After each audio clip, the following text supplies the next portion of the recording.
आपने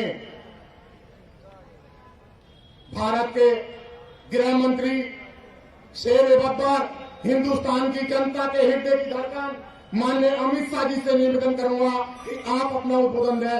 भारत माता की, भारत माता की।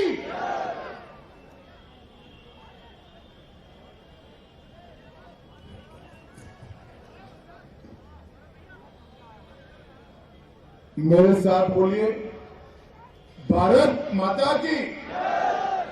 क्यों भाई, धनोरा वालों की आवाज को क्या हो गया है? ऐसी आवाज में भारत माता की जय बोलते हैं क्या? मेरे साथ दोनों हाथ उठाइए, उठाइए सभी लोग, दोनों हाथ रोड पर है वो भी उठाए। 300 पार के संकल्प की मुट्ठी पीछे और प्रचंड आवाज से बोलिए, भारत माता की, भारत माता की, भारत माता की। मंच पर उपस्थित डॉक्टर रुचिपाल नागर जी, भारतीय जनता पार्टी के जिला अध्यक्ष जी,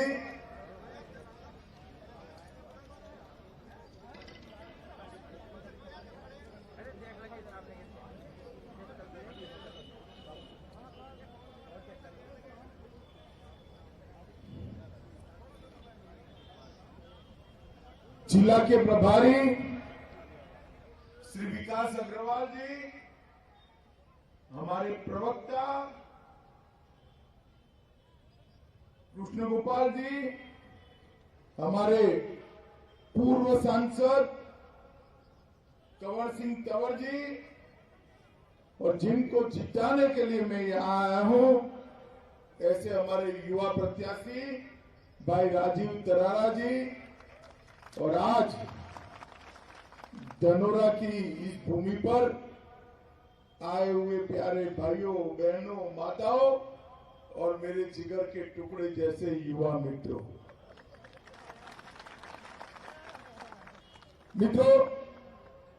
यह ऐतिहासिक भूमि है। यहां पत्थर कुटी में भगवान शिव स्वयं विराजमान है। चाकेश्वर झारखंडी मंदिर में भी महादेव विराजमान है। मैं दोनों को प्रणाम कर मेरी बात की शुरुआत करना चाहता हूं।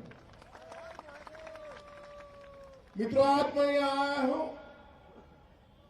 समय ज्यादा नहीं है, बहुत लंबा बोल नहीं पाऊंगा, मगर आप हमारे प्रत्याशी को फिर से विधायक बना दीजिए। विजय जुलूस में मैं जरूर आऊंगा और लंबी बात करेंगे। मित्रों, जो चुनाव है 2022 का, ये चुनाव हमारे तरार को विधायक बनाने का, कोई विधायक को मंत्री बनाने का चुनाव नहीं। ये चुनाव उत्तर प्रदेश का भविष्य तय करने का चुनाव है। उत्तर प्रदेश को विकास के रास्ते पर ले जाने का। दोनों ओर दो खेमे लगे हैं। एक खेमे में जात पात की बात करने वाले हैं, एक खेमे में दंगा कराने वाले हैं, एक खेमे में माफियाओं के राज को संरक्षण देने वाले हैं, और दूसरा खेमा है जो केवल और केवल विकास करता है, उत्तर प्रदेश को आगे बढ़ाता है। दूसरा खेमा है भारतीय जनता पार्टी का खेमा है।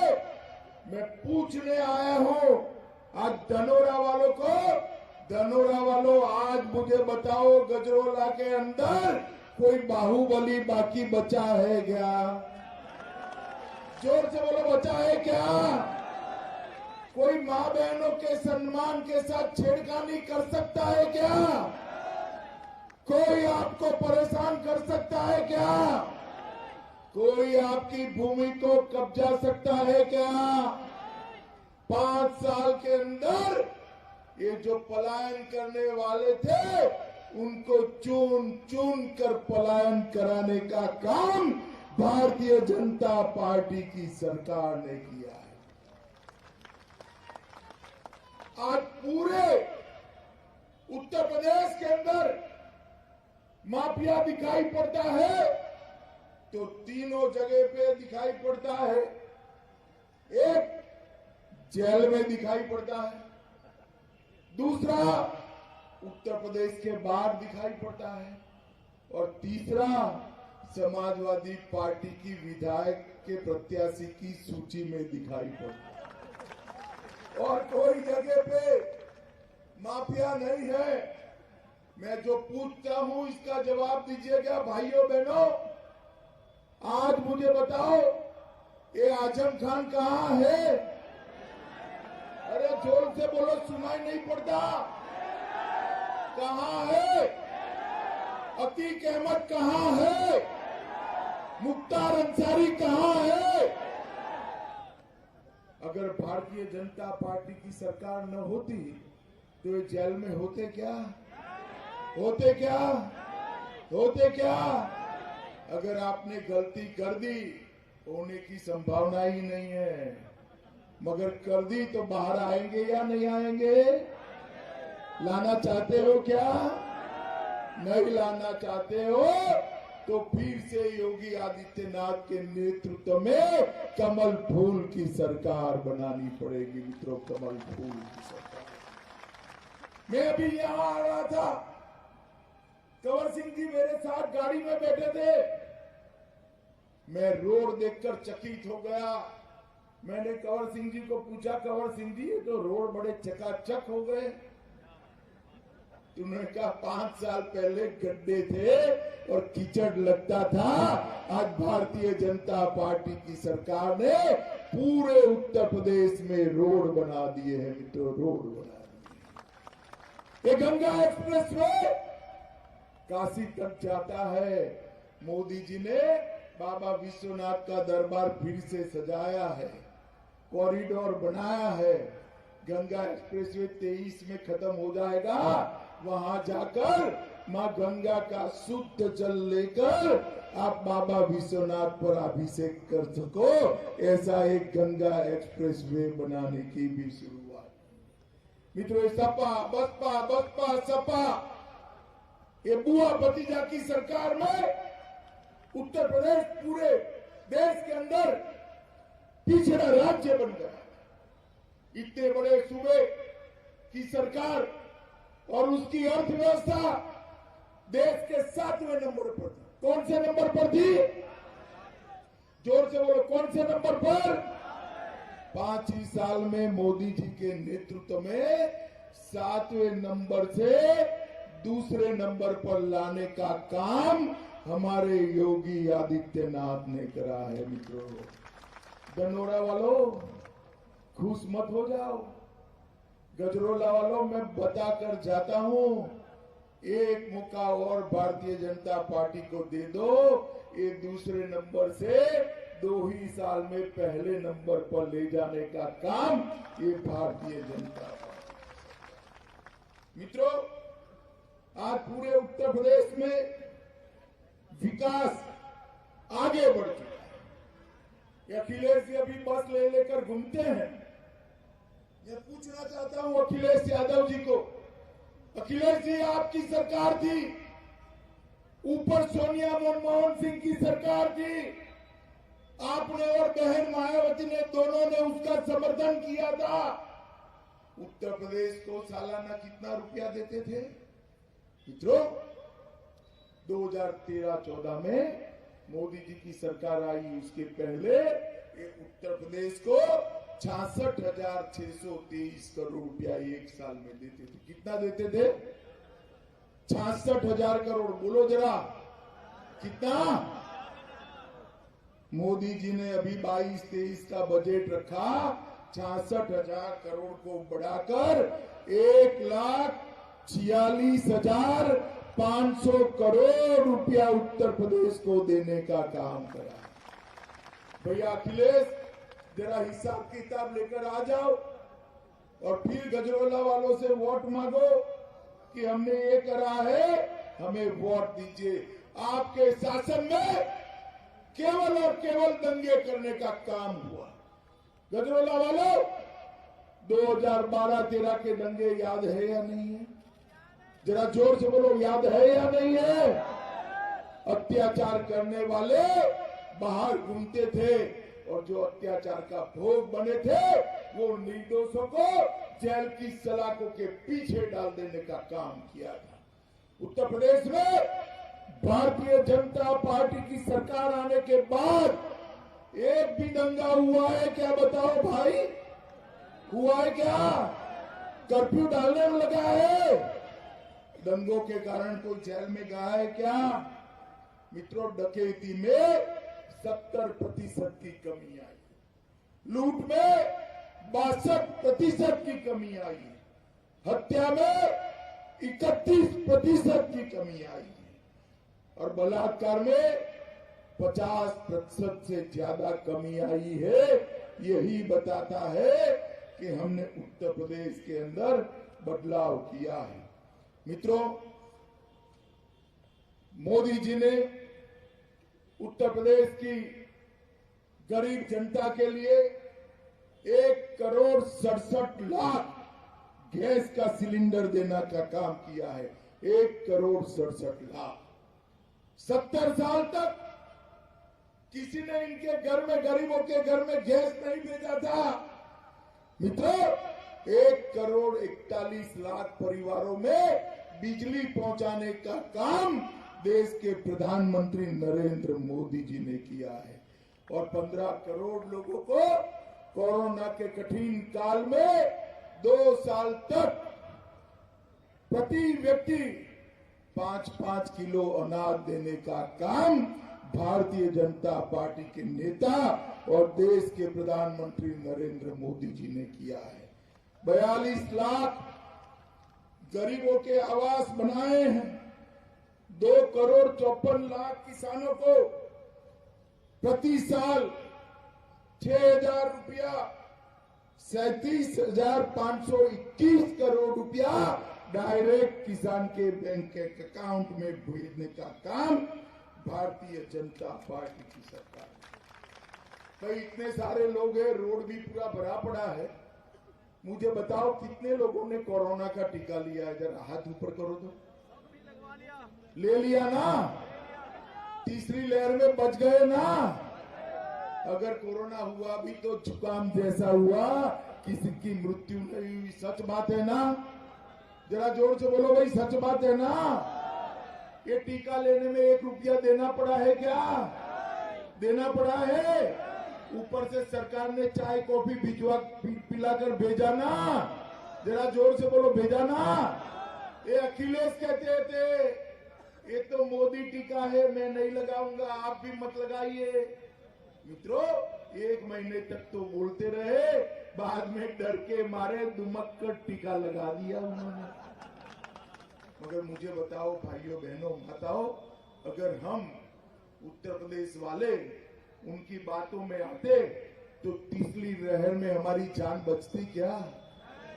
इस प्रकार के नेता जो राजनीति करने के लिए जनता की जान को जोखिम में डालते हैं, उनको उत्तर प्रदेश का मुख्यमंत्री बनने का कोई अधिकार नहीं है। मित्रों, कोई अधिकार। मोदी जी ने 1,30,00,000 की जनता, 130 करोड़ की जनता को दोनों टीके फ्री ऑफ कॉस्ट मुफ्त लगाने का काम किया है और एक सुरक्षा का सुदर्शन चक्र समग्र देश की जनता के इर्द गिर्द खड़ा करने का काम देश के प्रधानमंत्री नरेंद्र मोदी जी ने किया। भाइयों बहनों, मुझे बताओ, एक कश्मीर के लिए जो धारा 370 थी, जो उसको भारत के साथ जोड़ते हुए रोकती थी, वो हटानी चाहिए या नहीं हटानी चाहिए? जोर से बोले, हटानी चाहिए या नहीं हटानी चाहिए? मित्रों, आपने दूसरी बार मोदी जी को प्रधानमंत्री बनाया। 5 अगस्त 2019 को मोदी जी ने धारा 370 को देश की संसद में उखाड़ कर फेंक दिया। मित्रों, उखाड़ कर फेंक। और अखिलेश बाबू क्या भाषण करते थे? खून की नदियां बह जाएगी। मेरे सामने खड़े होकर लोकसभा में भाषण करते थे। अखिलेश बाबू, आप जो कहते थे कुछ नहीं हुआ, खून की नदियां छोड़िए, कंकर चलाने की किसी की हिम्मत नहीं हुई मित्रों, कंकर चलाने की। इस उत्तर प्रदेश के अंदर जो विकास की गंगा बही है, इसने हमारे क्षेत्र को भी ढेर सारा फायदा पहुंचा है।